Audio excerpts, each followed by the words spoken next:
Informacije so nafta 21. stoletja. Zavedajoč se tega dejstva si je gluha skupnost dolgo prizadevala za svoj medij. Želja se jim je izpolnila 29. novembra 1979, ko je izšla prva številka glasila iz sveta tišine v 400 izvodih. Za začetek in razvoj informativne dejavnosti gluhe skupnosti sta najbolj zaslužna Jože Ribič in magister Aljoša Redžepovič, predsednik in sekretar takratne Zveze slušno prizadetih Slovenije. 40 let neprekinjenega izhajanja IST so slavnostno obeležili nekdanji in sedanji snovalci, uredniki, dopisniki ter zvesti bralci glasila in predstavniki Zveze društev gluhih in naglušnih Slovenije. Slovesnosti se je udeležil tudi prvi glavni urednik glasila, profesor Bogo Jakopič.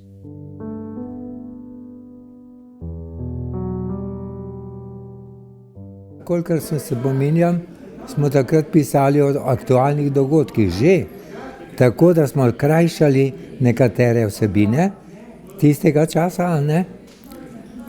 Sodelovali pa so tako, bi rekel, predsedniki raznih teh društev, ki jih je bilo, ne vem, takrat jih je bilo 11, tako, mislim, da jih je bilo 11. In pa tudi bralci, to se pravi gluhi, so tudi sodelovali. Vedeti moramo, da so bili pogoji težki, kar pomeni, da so prispevki prihajali na roke, napisani, nelektorirani. Gluhi so imeli izjemno slabo izobrazbo, slabo pismenost in da je morala naša tajnica vse pretipkavati na edinem tipkalnem stroju.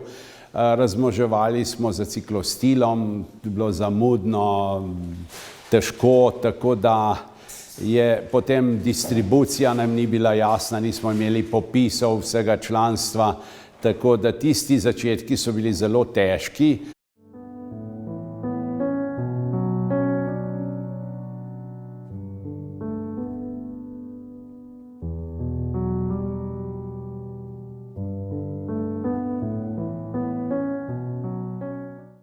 Glasilo IST so najprej tiskali v učnih delavnicah.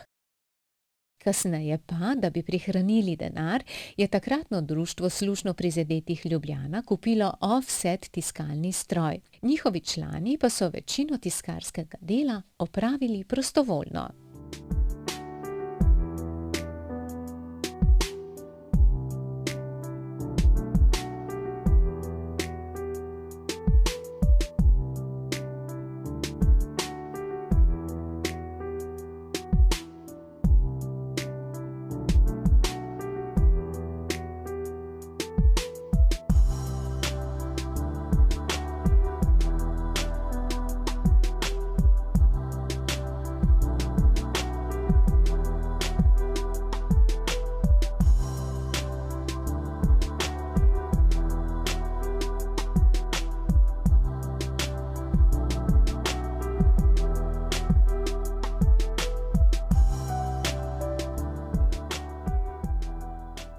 Med našimi ljudmi smo imeli vso stroko, strokovne ljudi, ki so to svoje delo opravljali in ga znali opravljati. Tako da smo potem vse te zadeve sami naredili prostovoljno, postavljali na stavni stroj, montaže delali. Gospod Planinc je bil tehnični urednik, Milica Razlak je bila kot knjigoveški mojster za vezavo. In prav prijetno je bilo, ko smo stiskali posamezne pole in so gluhi sami to, temu se reče znašati, skupaj znašati in potem smo to vezali in tako je šla revija ven. To je en krasen dogodek bil, navsezadnje tudi družabni, druženje, pa občutek, da smo sami vse naredili.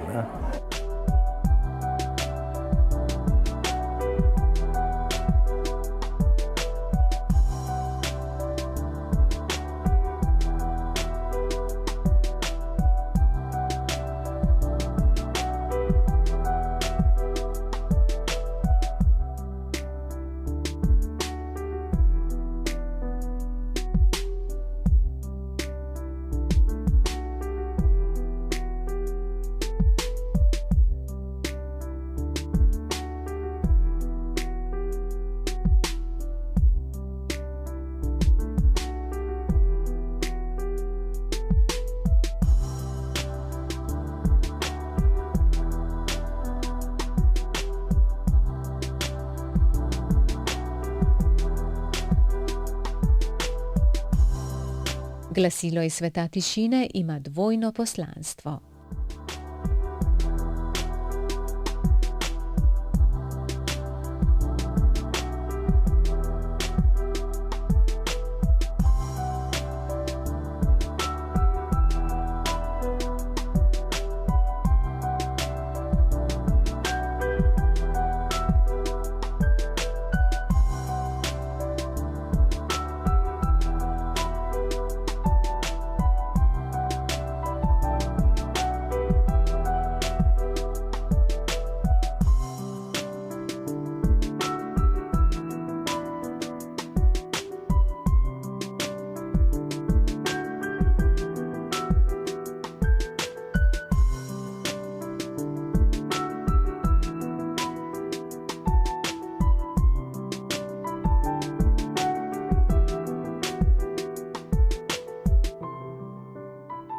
V 40 letih se je menjalo 7 urednikov, več tehničnih urednikov in članov uredniškega odbora.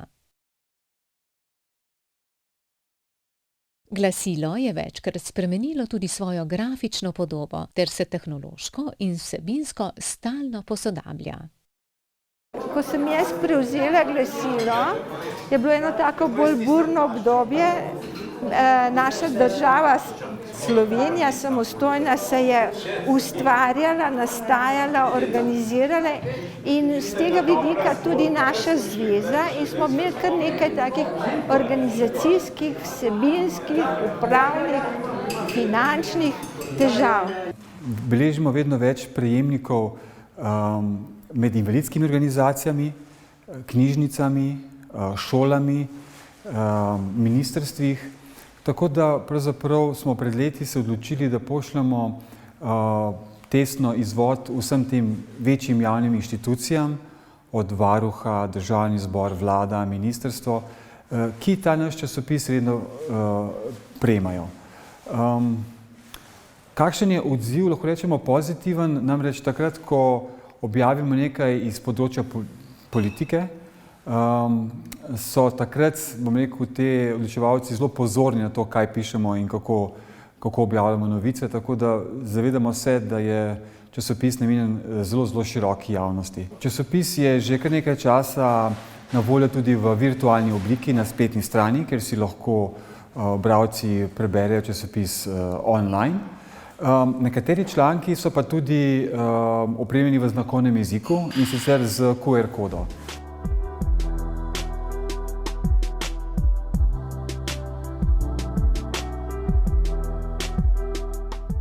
Seveda iz sveta tišine še naprej ostaja tudi v tiskani obliki, saj je večina njegovih bralcev starejših gluhih.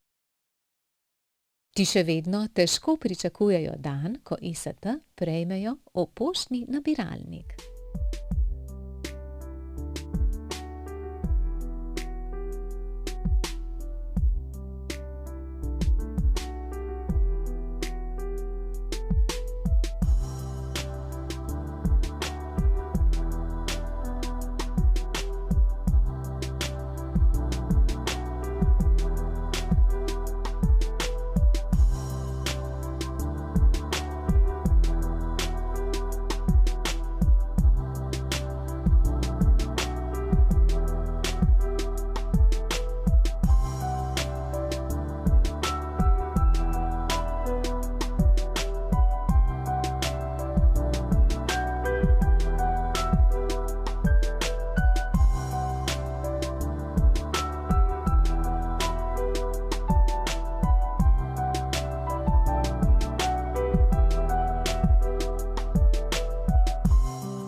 Vsem gluhim in naglušnim želim, da spremljajo svojo informativno dejavnost in da v njej sodelujejo.